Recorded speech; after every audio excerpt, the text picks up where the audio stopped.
Peace, family. Real quick, I I called a meeting at my current, soon-to-be former place of employment. And in that meeting, we it was very heavily centered around teamwork, fairness, and sure, just being a team player. My mission and my prayer going into the meeting was, God help me give this message in a way that everyone receives it and that does not pointedly cast blame or judgment on anybody. And throughout the meeting, I felt that I was doing good at staying on task. And after the meeting, a lot of good feedback based on the where the conversation was going. And we were nearly at the end of the meeting without a hiccup. And then someone got defensive. And, it was two someones that the meeting was primarily about. But my delivery, my wordplay, and just the heart of the message was applicable to everybody.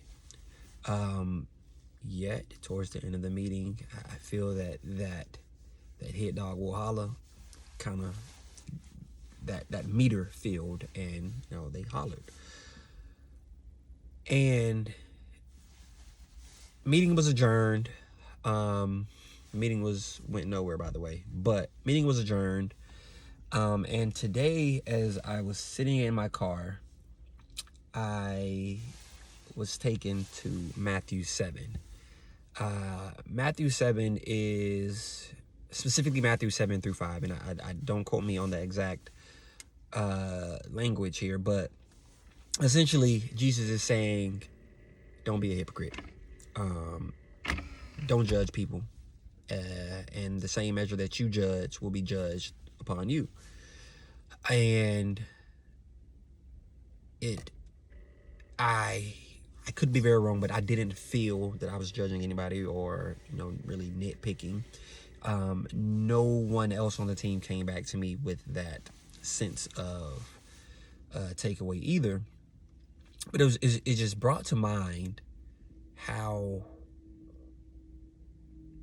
crazy, how interesting people's taking of criticism is. You have some that take criticism in stride and work actively to see the benefit of it. And then you have those that at the smallest display of opposition or criticism in any capacity get defensive. And I'm not saying either or is right or wrong necessarily, but it's just interesting in that. Regardless, Jesus commands us to be non-judgmental, but to also be affirming in our correction.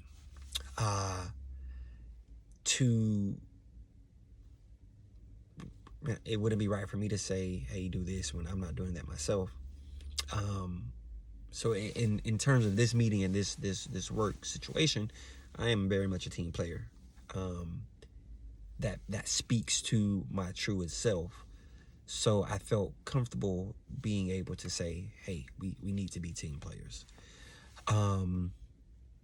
Nonetheless, do not judge. Shall you be judged, or you'll be judged.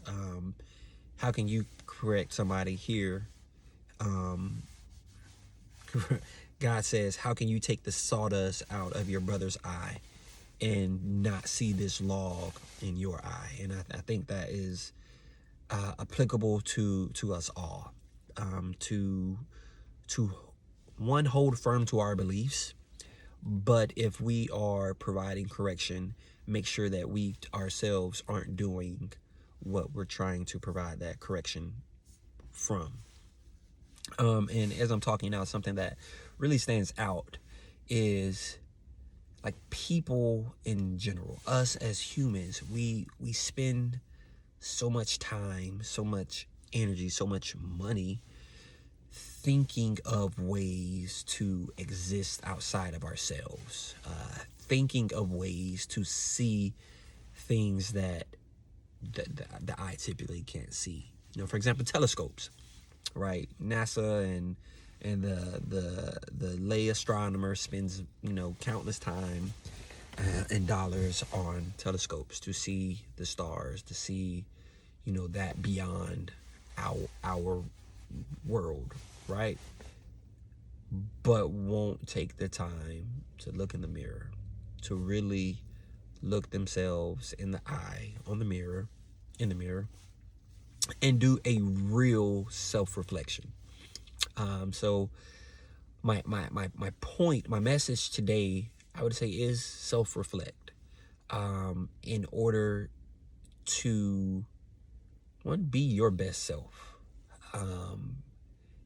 for God, for you, and for those around you. Because without that self-reflection, it makes it really hard to grow. And I think, me personally, when I tend to self-reflect, I think I have a tendency to do that in a negative light. So that makes that self-reflection process, one, difficult to do, because it can be very discouraging. But two, it also makes it, in that light, pointless, because if I self-reflect and it just leaves me feeling bad about myself, then I'm not going to self-reflect. And in that ceasing of that self-reflection, you find yourself in a cycle where you can't really move forward. So takeaway, please do some personal self-reflection so that you can be all that you have to be. And don't judge people. Correct with compassion, but stay true to you, truthfully. Stay true to what God's word says, truthfully, and be blessed, family.